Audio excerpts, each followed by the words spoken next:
तो आप सभी को नमस्ते प्रणाम। मैं आपका अपना ठाकुर प्रखर सिंह और रात के 10 बज चुके हैं और कहानी का जो सिलसिला है बदस्तूर जारी है।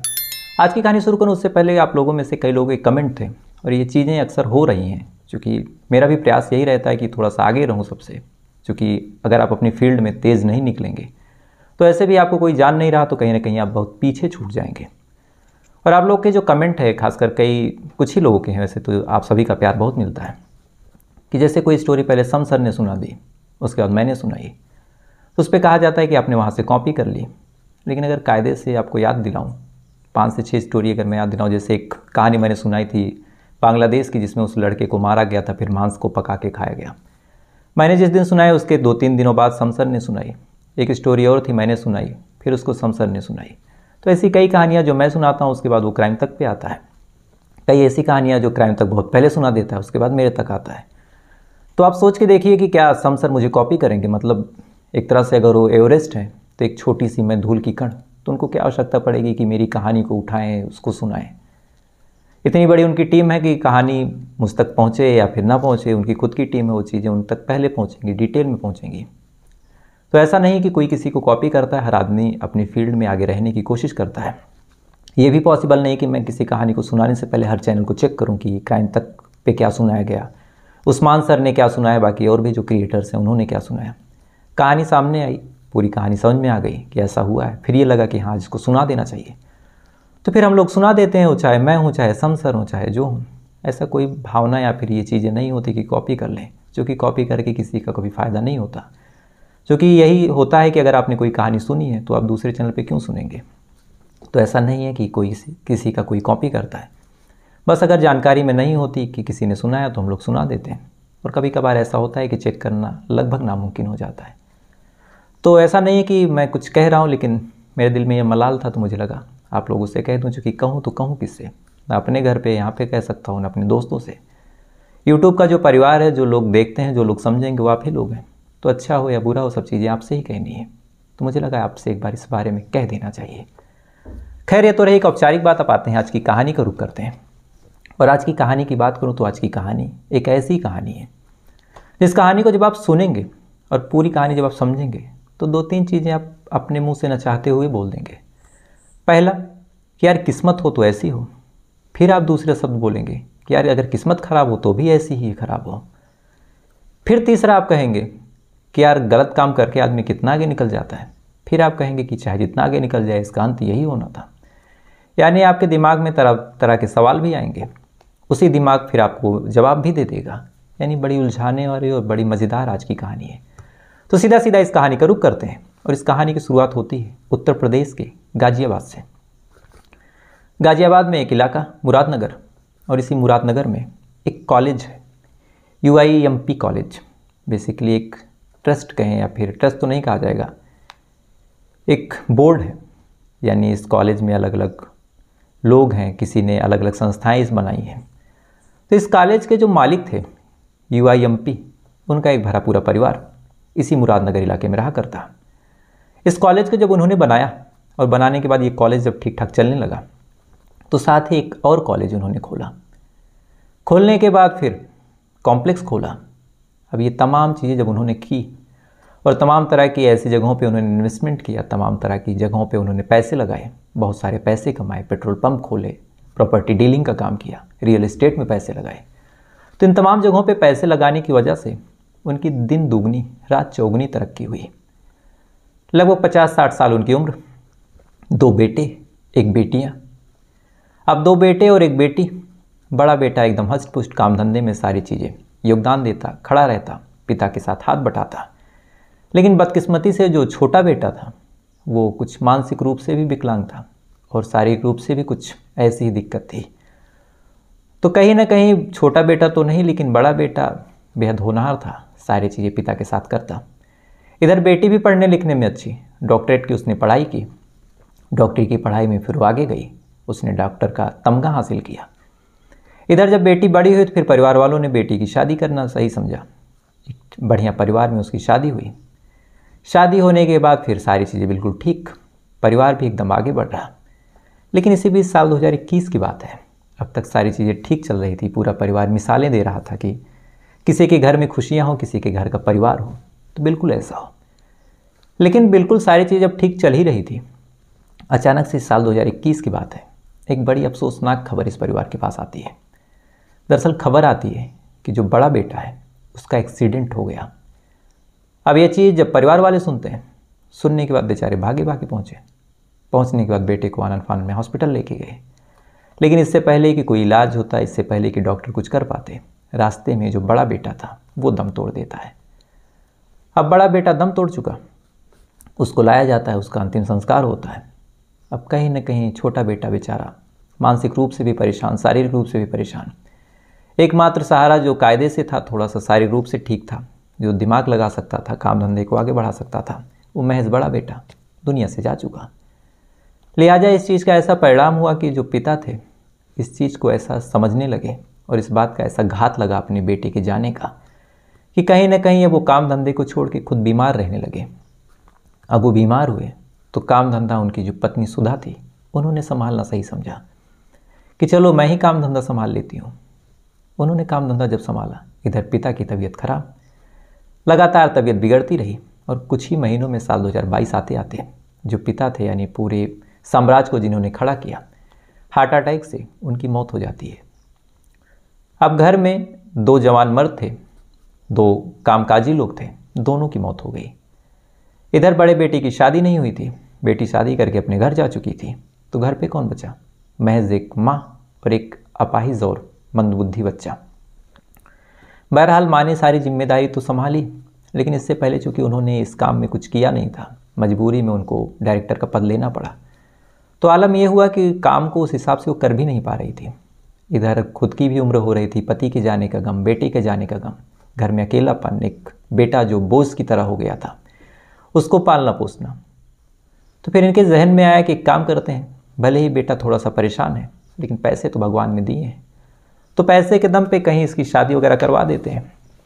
शादी करने का परिणाम होगा कि सारी चीज़ें ठीक हो जाएंगी, एक बहू आएगी, काम संभालेगी। अब पैसे के दम पे शादी हुई, बहू आई।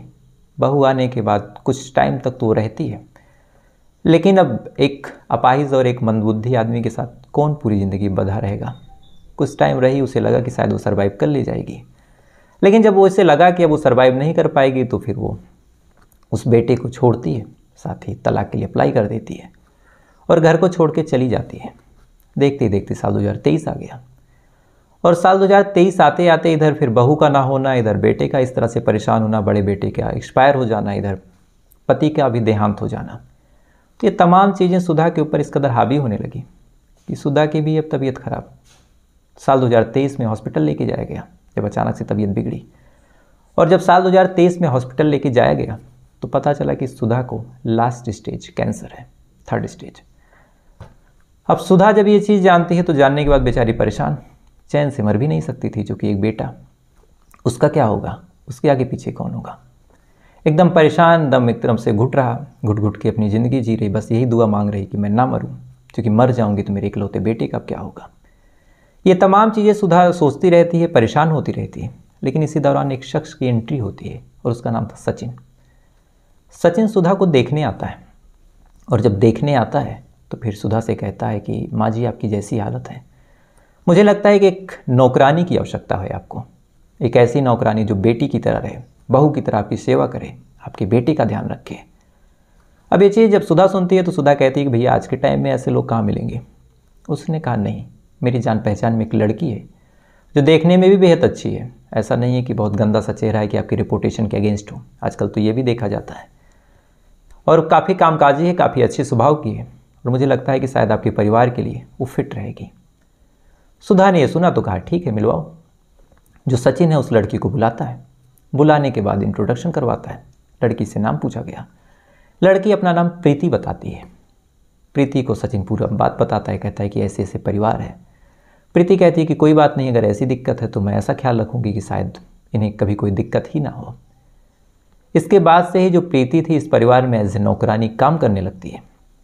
काम करने के दौरान कभी सुधा की खिदमत करती, कभी जो बेचारा लड़का था शिवम उसकी खिदमत करती, और खिदमत और ख्याल रखने का जो सिलसिला था इस कदर उसने निभाया, इस कदर उसने ख्याल रखा, इस कदर उसने सारी चीज़ें की कि कहीं ना कहीं जो सुधा थी, जो शिवम था, ऐसा लगा कि जैसे घर में कोई ऐसा आ गया हो जिसकी तलाश इस घर वालों की थी। सुधा का भी लगातार ख्याल रखना, जब पानी मांगे तब पानी लेके खड़ी रहना, इससे पहले कि चाय मांगे चाय लेके आ जाना, दवा देना, इधर जो शिवम था उसको उठाना बैठाना, ब्रश करवाना, नहलाना धुलाना, तमाम चीज़ें। अब सुधा भी खुश, शिवम भी खुश, लेकिन लास्ट स्टेज कैंसर, उम्र बेचारी धीरे धीरे घट रही। तो इधर जब अचानक से फिर से हॉस्पिटल लेके जाया गया, तो हॉस्पिटल जाने के बाद फिर ये हुआ कि अब ज़्यादा वक्त नहीं बचा। तो अचानक से एक दिन प्रीति आती है और आने के बाद सुधा से एक बात बोलती है और कहती है कि माँ जी कुछ कहना चाहती हूँ। डर भी लग रहा है, लेकिन मुझे लगता है कि शायद कह देना चाहिए, चूँकि आपके जाने के बाद पता नहीं कह पाऊँ या ना कह पाऊँ। सुधा ने कहा बोलो। तो उसने कहा कि जिस हिसाब से बाबूजी की हालत है, शिवम जी की, कोई उनके पास है नहीं, अगर आप चले जाएंगे तो इनका क्या होगा। और कहीं ना कहीं इतने दिन तक इनका ख्याल रखा कि अब मैं खुद इनसे पसंद करने लगी, उनको प्यार करने लगी हूँ। अब ये चीज़ जब सुधा सुनी कि उसकी अपाहिज बेटे को कोई पसंद कर रहा, तो सुनने के बाद तो सुधा की एक तरह से खुशियों का ठिकाना नहीं। साथ ही कहती है तो बेटा क्या किया जाए। फ़ौरन प्रीति कहती है कि मैं इनसे शादी करना चाहती हूँ। अब इतना कहना हुआ कि सुधा ने फ़ौरन कहा कि बिल्कुल। फ़ौरन आनन फानन में उन दोनों की शादी करवा दी गई। अब शादी हो गई। शादी होने के बाद अब पति का ख्याल रख रही, इधर सास का ख्याल रख रही। जैसे शादी के पहले व्यवहार था वैसे ज़्यादा ख्याल अब रख रही। इधर सास भी खुश, पति भी खुश, सारी चीज़ें बिल्कुल ठीक। लेकिन इधर धीरे जब सुधा की तबीयत खराब हुई, तबीयत खराब होने के बाद फिर अचानक से सुधा की मौत हो गई। तो मौत होने के बाद जो बेटी थी जिसका नाम था आकांक्षा, आती है। आने के बाद कुछ टाइम तक रहती है, उसके बाद चली जाती है। अच्छा, आकांक्षा को इस बारे में ज़्यादा पता भी नहीं था। कुछ महीने बाद फिर आती है, और जब कुछ महीने बाद आती है तो आने के बाद घर में कुछ और लोगों को देखती है। प्रीति तो रह ही रही थी, लेकिन एक महिला जिसका नाम नीलम था और एक दूसरी महिला जिसका नाम प्रवेश, ये दोनों लोग भी उस परिवार में रह रहे हैं। अब आकांक्षा आती है, आने के बाद देखती है, देखने के बाद उसे ताजुब, ये दोनों कौन है।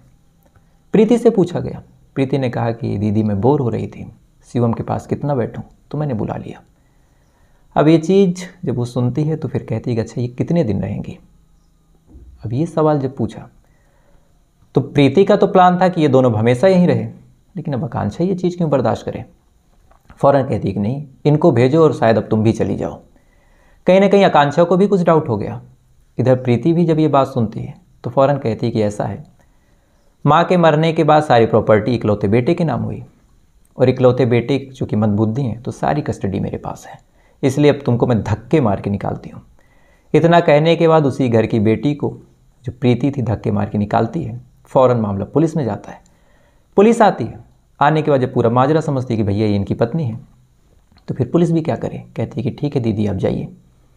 लेकिन जो आकांक्षा थी उसके जहन में, उसके दिमाग में कुछ और ही चल रहा था। आकांक्षा पहुंच जाती है कमिश्नर जी के पास, कमिश्नर साहब के पास जाती है और कुछ डॉक्यूमेंटेशन दिखाती है और कहती है कि सर आप एक बार इसको देखिए।